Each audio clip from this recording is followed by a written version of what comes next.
अस्सलाम वालेकुम स्टूडेंट्स।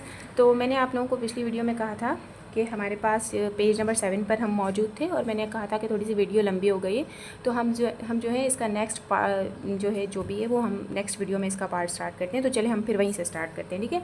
तो हम लोग डेसिमल नंबर के टेबल पर मौजूद थे, जहाँ पर दो हमारे पास पार्ट्स थे डेसिमल नंबर के, एक टर्मिनेटिंग डेसिमल और एक नॉन टर्मिनेटिंग। और नॉन टर्मिनेटिंग को मज़ीद 2 हिस्सों में कन्वर्ट किया, रिपीटिंग और नॉन रिपीटिंग। अब ये होते क्या हैं, तो come to the page number 6।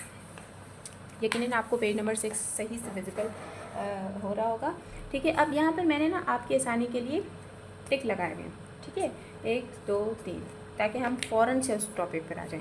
आइए अब डेसिमल नंबर की चंद ऐसी एग्जांपल्स देखते हैं जिनमें डेसिमल पॉइंट के बाद इन्फिनिट डिजिट हों। अब यहाँ पर इन्होंने एक बात कही है, इन्फिनिट डिजिट। अब हम मज़ीद आगे बढ़ने से पहले फिनिट और इन्फिनिट को देख लेते हैं ताकि आपको समझ आ जाए फिनिट क्या होते हैं और इन्फिनिट क्या होते हैं। फिनिट हमारे पास महदूद नंबर कहलाते हैं और इन्फिनिट जो लामहदूद हों, जो चलते जाएं, जैसे 4.6667896 और चलते जाएं, तो ये इन्फिनिट नंबर हैं, ठीक है। और जैसे मैंने आपको फॉर एग्जांपल दी थी 0.75 स्टॉप हो गए, तो ये हमारे पास फिनिट नंबर्स कहलाते हैं। अब आपको इन्फिनिट और फिनिट का फ़र्क तो पता चल ही गया होगा। हम फिर से इस पर आते हैं। आइए अब डेसिमल नंबर की चंद ऐसी एग्जांपल देखते हैं। देखिए अब इन्होंने डेसिमल नंबर की कुछ एग्जांपल्स दी गई हैं, 1.999 और फिर ये चलता जा रहा है, आपको नज़र आ रहा होगा यकीनन। उसके बाद है 1.909090, फिर 0.98879887988 आप नोट करिएगा कि इसमें क्या ऐसी चीज़ है, ठीक है। आप हर नंबर को ज़रा गौर कीजिएगा। 25.509640 और फिर चलता जा रहा है, तो ये सारे इन्फिनिट नंबर, कोई भी फिनिट नहीं है, ठीक है। अब हम नेक्स्ट वाली डेफिनेशन को देखते हैं कि ऐसे डेसिमल नंबर जिनके डेसिमल पॉइंट के बाद मौजूद डिजिट की तादाद इन्फिनिट हो। अब कहने को तो ये जितने भी हैं ये सारे डेसिमल नंबर्स हैं, ठीक है, ये सारे डेसिमल नंबर हैं, पॉइंट वाले हैं, अशारिया वाले नंबर्स हैं। तो ऐसे नंबर जिनकी डेसिमल के बाद तादाद जो है इन्फिनिट हो, मतलब चलती जा रही हो, ठीक है। अब देखें मैंने आपको एग्जांपल दी थी 1.9999 और ये चलती जा रही है, ये डेसिमल नंबर है और पॉइंट के बाद इनकी तादाद बिल्कुल चलती जा रही है, इन्फिनिट है। तो वो जो है वो हमारे पास नॉन टर्मिनेटिंग डेसिमल्स कहलाते हैं। फिर से रिपीट कर रही हूँ आपके लिए कि ऐसे डेसिमल नंबर्स जिनका पॉइंट के बाद वो चलते जा रहे हैं, यानी वो इन्फिनिट हैं, तो वो फिर हमारे पास नॉन टर्मिनेटिंग कहलाते हैं। क्या कहलाते हैं? Non terminating. उम्मीद करती हूँ आपको नॉन टर्मिनेटिंग समझ आ रहा हो। लेकिन अब ये सारे जो भी एग्जांपल्स हैं 1.99 और फिर ये 6 एग्जांपल्स दी गई हैं, ये हमारे पास सारे नॉन टर्मिनेटिंग हैं, लेकिन इसमें कुछ और भी चीज़ छुपी है, तो हम उसको आगे देखते हैं। जैसे कि मैंने आपको यहाँ पर टर्मिनेटिंग तो आपको समझ आ गया, टर्मिनेटिंग आपको यकीनन समझ आ गया होगा। क्या कहलाता है टर्मिनेटिंग? कि डेसिमल के बाद जो है ना वो फिनिट हो, मतलब वो रुक जाए। 0.75 आप इसकी एग्जांपल ले लें, तो ये हमारे पास टर्मिनेटिंग आ गया, या 4.55498 ये हमारे पास टर्मिनेटिंग कहलाएगा। क्या कहलाएगा? टर्मिनेटिंग कहलाएगा। लेकिन मेन चीज़ है वो नॉन टर्मिनेटिंग है।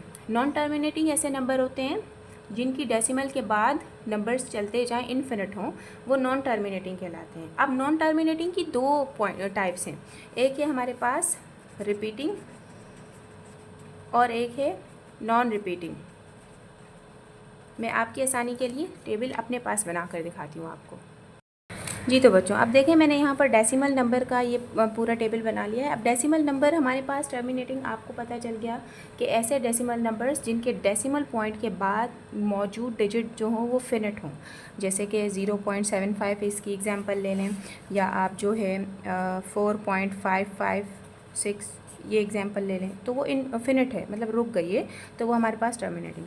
और ऐसे नंबर जिनकी पॉइंट के बाद तादाद चलती चलती चलती जाए, तो वो नॉन टर्मिनेटिंग होते हैं, जैसे 4.6666 और वो चलती रही है, तो ये कहलाएगा नॉन टर्मिनेटिंग। अब हम आते हैं नॉन टर्मिनेटिंग की टाइप्स पर। वो है, एक रिपीटिंग है और है दूसरी नॉन रिपीटिंग। अब मैं ज़रा आप लोगों को क्लास 2 में लेकर जाती हूँ, क्योंकि हर मैथ्स जो है वो हर क्लास से कुछ ना कुछ जुड़ा हुआ है, बल्कि बहुत कुछ जुड़ा हुआ है। आपने याद है आप लोगों को, आपने क्लास 2 में एक टॉपिक पढ़ा था पैटर्न, अगर आप लोग मेरे सामने होते ना तो मैं आपसे ख़ुद ही याद करवा कर बुलवा लेती कि हमने क्लास 2 में कौन सा टॉपिक पढ़ा था, आपको बोर्ड पर ऐसी एग्जांपल देकर आपसे ख़ुद पूछती। लेकिन क्योंकि ये मैं समझा रही हूँ तो मैं बता देती हूँ। हमने एक चैप्टर पढ़ा था पैटर्न। पैटर्न यानी कि कोई भी उसूल, जैसे क्लास 2 के बच्चों के लिए आसान पैटर्न था सर्कल, ट्राइंगल, स्क्वायर, फिर सर्कल, ट्राइंगल, स्क्वायर, फिर सर्कल, ट्राइंगल, स्क्वायर। याद आया आपको? और कुछ ऐसे होते हैं सर्कल, स्टार, ट्राइंगल, स्क्वायर और रेक्टेंगल, और ये हार्ट आ गया और ये ओवल आ गया। इस तरह ये मैंने 2 पैटर्न बनाए, ठीक है। अब इन दोनों पैटर्न के अंदर रिपीटिंग और नॉन रिपीटिंग नंबर छुपा हुआ है। कैसे? देखें, इस पैटर्न के अंदर आपको कोई ना कोई उसूल नज़र आ रहा है। सर्कल है, फिर ट्राइंगल है, फिर स्क्वायर है, फिर सर्कल है, फिर ट्राइंगल है, फिर स्क्वायर है, फिर सर्कल है, फिर ट्राइंगल है, फिर स्क्वायर है, और फिर ये चलता जा रहा है। इसी तरह यहाँ पर कोई उसूल नहीं नज़र आ रहा, बस वो चल ही रहा है, कोई उसूल नहीं है। आगे आप इसको चलाते रहें। तो इसी तरह जो रिपीटिंग है वो भी इसी से जुड़ा हुआ है। मतलब ये है कहने का, तो आपको ये पैटर्न समझ में आ गए। तो अब हम आते हैं दोबारा रिपीटिंग और नॉन रिपीटिंग पर। मतलब ये है कि जो रिपीटिंग होगा या नॉन रिपीटिंग होगा वो होगा नॉन टर्मिनेटिंग, ठीक है। यानी कि अब आप गौर करें, अब आप दोबारा से इन नंबर्स पर आएँ। अच्छा, मैं जब पढ़ा रही होती हूँ ना तो आप जब मेरी वीडियो देखें तो आप अपनी बुक खोल के रखा करें ताकि आपको और विजिबल हो, ठीक है।